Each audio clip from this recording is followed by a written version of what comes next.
And now I will introduce Gemma Hodgson, who will introduce our second speaker. Gemma? Thanks, Rafael.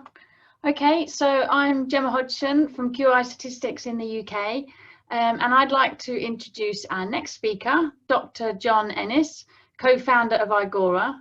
So John is a world-renowned authority on the use of artificial intelligence within sensory and consumer science. Dr. Ennis is a market research consultant, and he's trained in both mathematics and computational neuroscience, and he has more than a dozen busy years of specialized experience within sensory and consumer science. So over to you, John. Okay, thanks a lot, Gemma.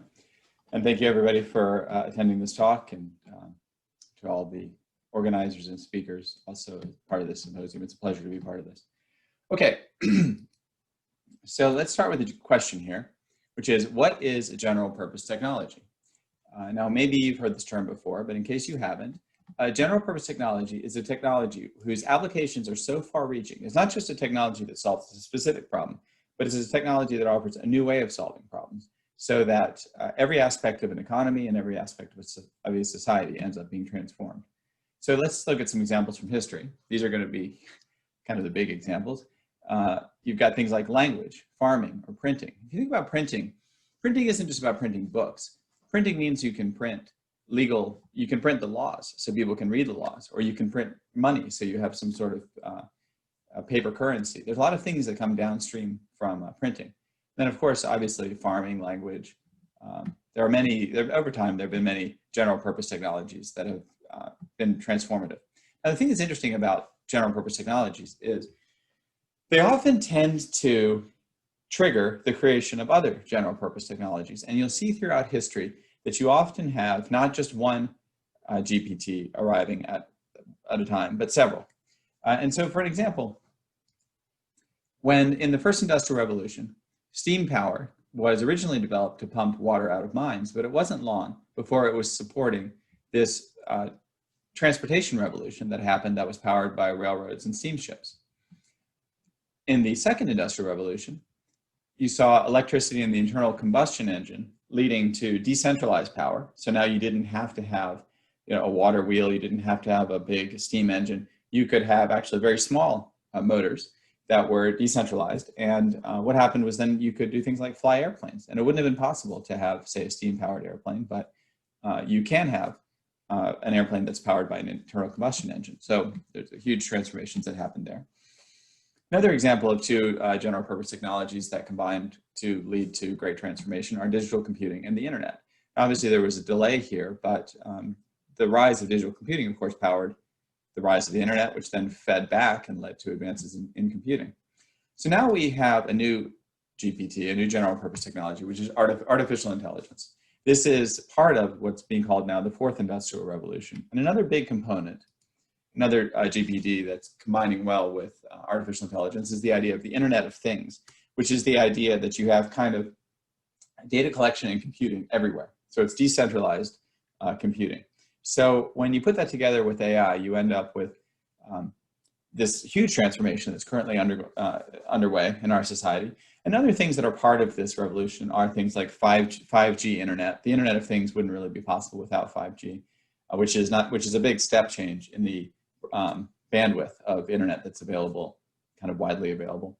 Wearable technologies, drones, which again are kind of decentralized intelligence, automated self-driving vehicles, of whether you're talking about cars or boats or trucks or planes, which a drone potentially could be automated, it could be autonomous, and extended reality. That's another piece of this. So all of these technologies are emerging around the same time. And it's really important that we pay attention to this, because if history is any indication, we're going to have a choice to make as far as how do we incorporate these technologies into our work. So let's just take a second to think about what is artificial intelligence. I think this is going to be important for the discussion to come. To kind of break this apart into the idea of intelligence and then artificial. If we think about intelligence, the definition that I really like for intelligence is that intelligence is the ability to achieve complex goals. This is a definition that's, in my experience, due to Max Tegmark, who's a professor of physics at MIT. He's the author of Life 3.0, which is a good book, by the way. And he gives this definition in that book. Okay, so intelligence is the ability to achieve complex goals. What do we mean by artificial? Well, if you have a smart speaker, you might have the experience of it working very well until it doesn't work, and then it really doesn't work, at which point it seems like the intelligence is kind of fake. So we don't mean fake intelligence. What we mean instead is artificial in the sense of artifice, meaning that it was made by human beings rather than occurring naturally. So putting that together, we're talking about having the ability to accomplish complex goals using devices that have been built by human beings. John McCarthy, who is the co-organizer of the world's first AI conference, said, the goal of AI is to make machines solve the kinds of problems now reserved for humans. Okay, and so actually to Amanda's point from the previous talk, we have actually been doing this for quite a while. Artificial intelligence has, depending on how you define it, been around for at least 200 years, and it's just getting more and more capable. And we've reached a kind of elbow in the, we've had this exponential growth of AI capability that's happened recently, but it's been a long time coming. Okay, so now if we think about the types of AI, because we need to know what can we actually use, we've had two broad categories. One is artificial general intelligence. This is what you see in the movies. This does not exist, and it's not clear if it's going to exist and how soon. It always seems to be about 5 to 10 years away. This is the kind of intelligence where you don't have to tell the computer ahead of time what the task is going to be. The computer will very quickly learn how to do the task and then perform it at a superhuman level shortly after learning how to accomplish whatever the goal is. For our purposes in today's world, what we actually have is artificial narrow intelligence, which is that we have very good ways of getting machines to solve well-specified problems.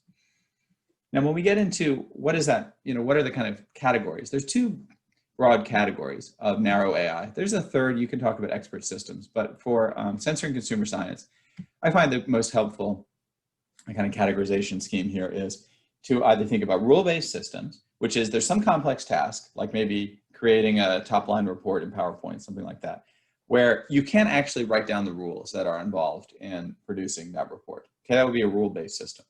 And then you've got machine learning. Now, machine learning, we hear that term all the time. So let's just think about what is machine learning?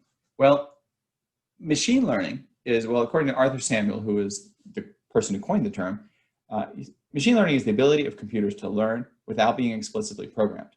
And the idea here is that rather than having a bunch of if-then type statements, a bunch of logical conditions, maybe a machine can learn the way that humans learn. We learn through experience to a large extent, especially early in life.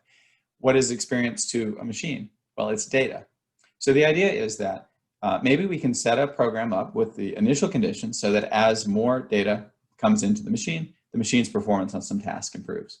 This idea is actually not even remotely a new idea. Even a regression model, if you give it more data and your data are not, if you give your regression model more data, then in principle, you'll get more precise estimates as long as you, you'll end up with more precise estimates of your coefficients. So even a regression model is going to learn better if you give it more data. So machine learning is a very broad term. In the AI world, you oftentimes will see this kind of schematic where you have AI, which is the use of machines to accomplish complex tasks. You've got machine learning, which is a particular way that happens where machines learn through experience, meaning data. And then finally, deep learning. This is often kind of thought of as, when people say, oh, is it real AI? Well, a lot of times what they mean is it deep learning? This is a deep neural network. This is where you'll see some of the more kind of fancy achievements of things like computer vision or the ability to play Go at a superhuman level, or many of the kind of press-worthy AI activities will fall into the category of deep learning. And we can use deep learning in sensory and consumer science, usually models that have been trained to a large extent by one of the big cloud computing giants like Amazon or Microsoft or Google. But for us, there is a lot of opportunities here. There's a whole range of things that are accessible to us. So I would say it's important to not just focus on deep learning, but to understand that there's a lot you can do with AI that it doesn't involve having to have billions of data points to train a model. Okay, so the question is, how should sensory and consumer scientists leverage artificial intelligence? And in my experience, certainly the last 2 years with Aigora, and then going back, in my broader experience at the Institute for Perception, when I got started as a consultant, there's really 4 pieces here to AI within sensory and consumer science. And these pieces are process automation, so automating things that you're already doing, or maybe new things that you'd like to automate. Knowledge management, which is organizing and being able to access your data. So Amanda really correctly emphasized that this is very important. Advanced analytics, this is where you find machine learning, NLP, computer vision, but also, Bayesian statistics, optimization techniques, that kind of thing. And then rich data sources. Maybe we can use AI to collect data in new ways, or maybe we can use new technologies to collect data in new ways. So you put these together, this is where I think, working on these 4 areas will help you to succeed in the 4th industrial revolution as a sensory and consumer scientist. Okay, so now we get into an important question whenever there's a GPT, which is, are you using the technology to be a fast caterpillar or a beautiful butterfly? Both are good, actually, but they're different, and it's important to understand which you're doing. Fast caterpillar is where you're carrying out the current activity, but you're doing it more efficiently, okay? This would be, for example, you're already plowing your fields, internal combustion engine comes along, you get a tractor and you're plowing your field, but you're plowing it more efficiently. That's fast caterpillar. Beautiful butterfly is you're doing something new. So there's some transformative change. So for example, airplanes led to all sorts of transformative changes. So there's something new that wasn't happening before. Of course, you could use airplanes to do things you're already doing before, but you can use airplanes to do new things. So they're both good, but we have to be aware of the difference. And there's a kind of trap that people can fall into with general purpose technologies, which is to use the technology to do what they're already doing better and to think that they have fully capitalized on the technology. This happened a lot in the second industrial revolution, where factories that were set up for steam engines would take the steam engine out and they would bring in a very large electric motor, and they would have the same kind of drivetrains and belts and whatnot going out from the electric motor that used to go from the steam engine. And the result was it really wasn't very efficient. The new modern factories that were transformative, the beautiful butterflies, actually had motors that were distributed all throughout the factory, much smaller motors. They used the new technology to do something different. And as a result, they were able to outcompete the people who never really made the jump to the beautiful butterfly. Okay, so let's just take a look at some quick examples. So I'm just going to skim through these, and you'll get a copy of this presentation. You can email me, or you can email any of the organizers and get a copy in case you need to, you want to read this in more detail. I just want to show, kind of contrast, what fast caterpillar and beautiful butterfly look like in those 4 areas. So as far as process automation goes, fast caterpillar would be things like leveraging apps to email or schedule your respondents, looping analyses that you're maybe already running, scripting, and these things can be very valuable. It's important to not poo-poo fast caterpillar. There is a lot of business value to be provided by fast caterpillar. If you have some sort of data manipulation or file manipulation, image manipulation, maybe cropping, a lot of that stuff can be scripted, and you get a big benefit by writing scripts to do that. You can batch produce tables and charts. You can even automate spreadsheets, documents, reports, that kind of thing. But what would be transformative would be things like using some machine learning algorithm to predictively send respondent communications. So you have an idea when they're going to open. You have some prediction about when they're going to open the emails, or optimizing the respondent scheduling. So you don't just schedule people, but you collect data and you use it to try to figure out how should you schedule people to increase the likelihood that someone's going to show up for the experiment. Reproducible research is a different way of working that's related to automation, and this is kind of a big topic in its own right, but really does change how you and your team collaborate. The mass creation of slides, many more slides than you might ever intend to use for the purpose of supporting your storytelling. And then finally, I would say interactive dashboards, and this again gets to Amanda's point about kind of human in the loop. You have these kind of interactive dashboards to create spreadsheets, documents, and reports. It does really change the way you're working. Now, we think about knowledge management. Here we've got, okay, things you can do that would provide value. Would be things like inventorying your data, making sure your historical data are cleaned, making sure that your data are formatted properly. And this is all causing you to be more efficient in your work. Having consistent data capturing and data keys to understand your data. You would like to get all your data into some sort of centralized database. A lot of times it's a relational database, maybe a graph database, and then automatically import newly captured data. This will all speed up your business processes. Okay, beautiful butterfly here is going to look like scripts that directly pull data from your database. That supports curiosity. That allows you to work in a new way. Using your historical data for more informed analyses, or even better, virtual experiments where you pull subsets of data from many studies and analyze them as if it's a new study. And then you can get into actually very fancy things if you have a graph database, where you might automatically generate new nodes within a graph or run machine learning inside the graph. So there's more you can do with the knowledge management than to simply organize your data better. There are new ways of working that are available to you. When it comes to advanced analytics, of course, if you adopt a data scientific workflow, you'll work faster. You can use simulations to inform your power calculations for kind of a lot of the idiosyncratic experiments that we typically run in sensor and consumer science. You can analyze larger data sets than you would have previously, or you can optimize. Maybe there's some function you would like to optimize, but it was going to take a long time. You can probably do it now. Or you can conduct simple text analyses. Those would be kind of fast caterpillar. Beautiful butterfly. Now, machine learning is on the fence here because honestly, there are many aspects of machine learning that we've already been using actually within sensor consumer science for, in some cases, decades. But it's important to look at the new machine learning techniques and try the more flexible models, looking at things like variable importance and trying to put that into your thinking as a scientist. Using numerical priors instead of distributional priors for Bayesian analyses. Looking at an entire space of solutions. If you can do things very fast on large data sets, well, let's look at the whole space of solutions to do some sort of comprehensive optimization. Natural language processing and computer vision, these are going to be two kind of more high-end analytic tools that are now available to us. We should think about applications. And then finally here, with rich data sources, of course, you should be, and I think that the COVID has been driving this forward, take advantage of teleconferencing to conduct your focus groups and interviews. You can and should be scraping data or using services that scrape data from publicly available sources.